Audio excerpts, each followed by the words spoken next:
Mulching পদ্ধতিতে আমরা সবজি চাষ করি। একজন একভাবে এই মালচিং পদ্ধতি ব্যবহার করতে যায়। কেউ এই প্রযুক্তিকে বলছে যে কৃষির মহা আবিষ্কার, আবার কেউ বলছেন যে এই কৃষির সবচেয়ে বড় অভিশাপ।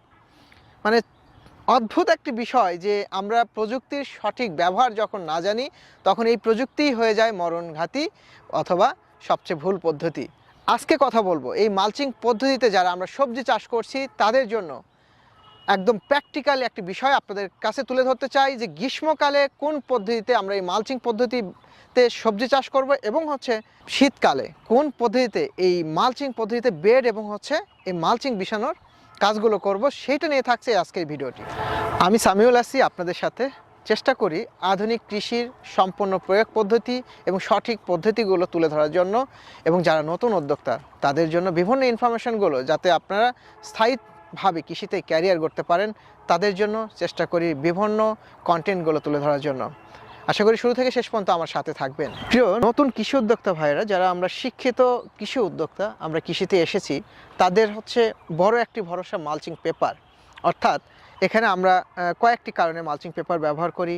আগাছার নিড়ানি খরচ কম হয়, মাটির আর্দ্রতা ধরে রাখে, পোকামাকড়ের আক্রমণ কম হয়, এবং মাটির আর্দ্রতা ধরে রাখলে দেখা যায় যে গাছের গ্রোথটা স্বাভাবিক থাকে এবং ফলনটা বেশি পাওয়া যায় এবং সারের অপচয়ও কম হয়ে যায়। তো সেই জায়গা থেকে আমরা এই মালচিং পেপারটাকে আমরা অনেক বড় একটি আশীর্বাদ হিসাবে আমরা নিয়েছি, কারণ এই মালচিং আমাদের জন্য আধুনিক কৃষির জন্য একটা বড় অবদান। আমরা কথা কিন্তু দুইটা বলেছি, এক গরমকালে আমরা কি পদ্ধতিতে এই মালচিংটা ব্যবহার করব এবং শীতকালে কোন পদ্ধতিতে মালচিংটা ব্যবহার করব।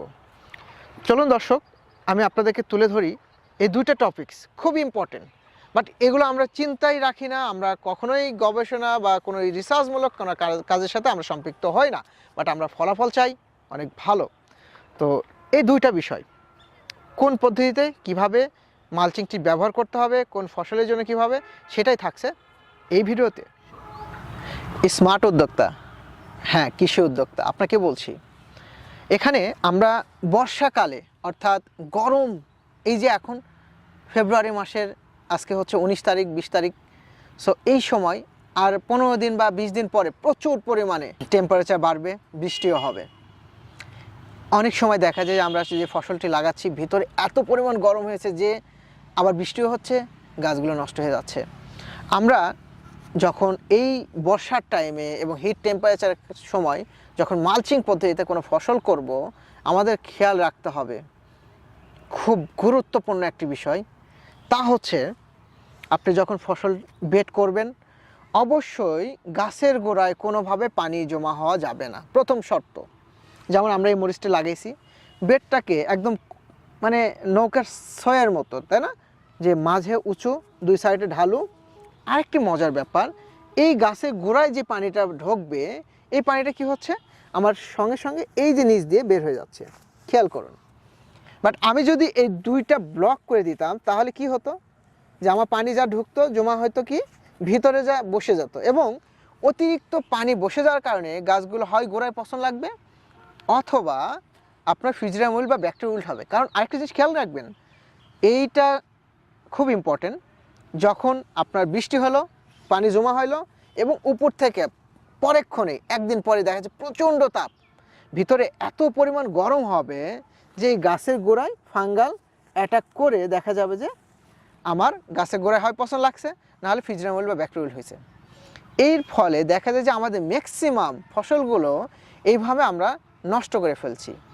হ্যাঁ, এটা খেয়াল রাখবেন যে বর্ষার টাইমে যে কোনো ফসল করার ক্ষেত্রে আপনি কখনোই মালচিংটাকে ফুল ব্লক করে দিবেন না। আবারও বলছি, খুব সেন্সিটিভভাবে দেখবেন, এবং যে বেডটা করবেন সেই বেডে উপর দিকে অবশ্যই উঁচু হবে, দুই সাইডে ঢালু হবে।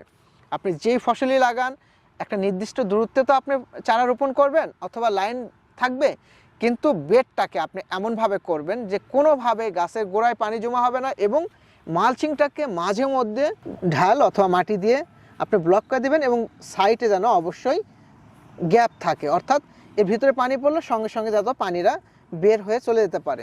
তাহলে দেখবেন আপনার গাছের গ্রোথ, আমরা যেটা দেখতে পাচ্ছি আমাদের এই গাছে আপনি তাকান, একদম ওই জায়গা থেকে এই পর্যন্ত কোনো গাছে সিঙ্গেল ডিজিজ নেই এবং সিঙ্গেল কোনো রোগবালাই আমরা খেয়াল করছি না। গাছের অদ্ভুত সব গ্রোথ এবং ফুলে ভরে গেছে, প্রচুর পরিমাণ ফুল। তো এইটা টেকনিক্যাল ইস্যুগুলো আমরা এটা মাথায় নিই না। হয় কি যে শুরুতেই গাছ লাগালাম, নষ্ট হয়ে শেষ, আমরা জানলামই না কেন এই গোড়া পচলো, কেন এই গাছগুলো অচিরেই নষ্ট হয়ে গেল, অথবা কেন গাছের গ্রোথ হচ্ছে না। তো এই জিনিসগুলো আমাদের খুব ইম্পর্টেন্ট বিষয়, খেয়াল রাখতে হবে। আমরা আরেকটি বিষয়, এখন তাহলে শীতকালে আমি কিভাবে করব। আমরা যারা শীতকালে মরিচ, বেগুন, টমেটো, লাউ, করলা যা লাগিয়েছিলাম তাদের জন্য কোন পদ্ধতি হওয়া উচিত। আমরা যখন শীতকালে বেড করব, অর্থাৎ মালচিং পদ্ধতিতে সবজি করব, তখন খেয়াল রাখতে হবে এই যে দুই সাইড একদম ব্লক করে দেবো, যাতে ভিতরে গরম হয়। আপনার ভিতরে যখন গরম হবে, টেম্পারেচার গ্রো করবে, তখন কিন্তু ওই যে অতিরিক্ত শীতের মধ্যেও আপনার গাছের বৃদ্ধিটা কিন্তু স্বাভাবিক থাকবে। এটা খুব ইম্পর্টেন্ট, বাট আমরা কোনোভাবে এটা চিন্তাও করি না, আমরা জানিও না। সো আমাদের লস হবে না, তো কার লস হবে। বাট টেকনোলজি এমন একটি জিনিস, এর সঠিক প্রয়োগ যদি আপনি না করতে পারেন, তাহলে এই টেকনোলজি কখনো আপনাকে ভালো কিছু দিবে না।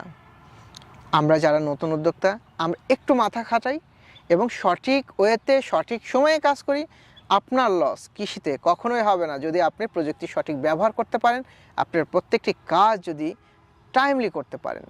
আমি যদি দেখাই যে এটা দেখলাম আমরা, এটা কিন্তু আমরা যে গ্যাপ রেখেছি, কারণ হচ্ছে যাতে বর্ষার পানিতে আমার গাছগুলো কোনোভাবেই এই অতিরিক্ত পানিতে নষ্ট না হয়। আমার ড্রেনে গাছে গোড়ায় পানি ঢুকবে, ঠিক এই নিচ দিয়ে বের হয়ে চলে যাবে। তাহলে আমি মাঝে মধ্যে শুধুমাত্র আমি মাটি দিয়ে আটকে নিচ্ছি।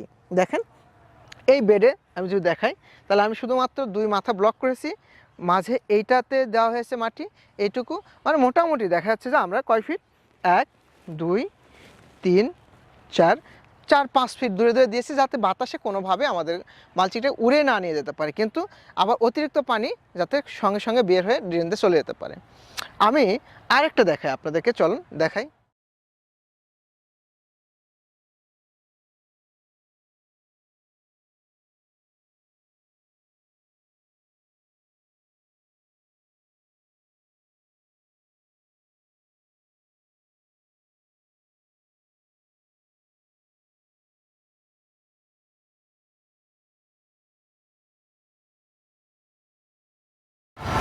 আমি যখন শীতের সময় মরিচ চাষ করেছি, তখন কিন্তু পুরোটাই মালচিং 2 সাইডে আমরা ব্লক করে দিয়েছি, যাতে কোনোভাবে গ্যাপ না থাকে। কারণ হচ্ছে ভিতরের টেম্পারেচারে যত গ্রো করা যাবে, গাছের গ্রোথ তত ভালো হবে। এইটাকে মাথায় রেখে কিন্তু আমাদের এটি করা। আর আমরা যদি বর্ষাকালে যদি করি, তাহলে অবশ্যই 2 সাইডে মাঝে মধ্যে শুধুমাত্র মাটি থাকবে, আর ওপেন রাখতে হবে, যাতে পানিটা এই ভিতরে পড়ার সঙ্গে সঙ্গে ভিতরে ড্রেনে চলে আসতে পারে। তো এই ছিল আজকে আমাদের ভিডিওর ইনফরমেশন। কারণ হচ্ছে আপনি যদি প্রযুক্তির সঠিক ব্যবহার নিশ্চিত না করতে পারেন, প্রযুক্তি আপনাকে ভালো কিছু দিবে না। সময় উপযোগী এবং সবচেয়ে আধুনিক ইনফরমেশনমূলক ভিডিও পেতে এগ্রন ইউটিউব চ্যানেলের সাথে থেকে সাবস্ক্রাইব এবং পাশে থাকা বেল আইকনটি চেপে সাথে থাকুন এবং আপনার ক্যারিয়ার কৃষিতে স্থায়ী করুন। ভালো থাকুন, সুস্থ থাকুন। আবারও দেখা হবে নতুন কোনো কন্টেন্ট নিয়ে। আসসালামু আলাইকুম।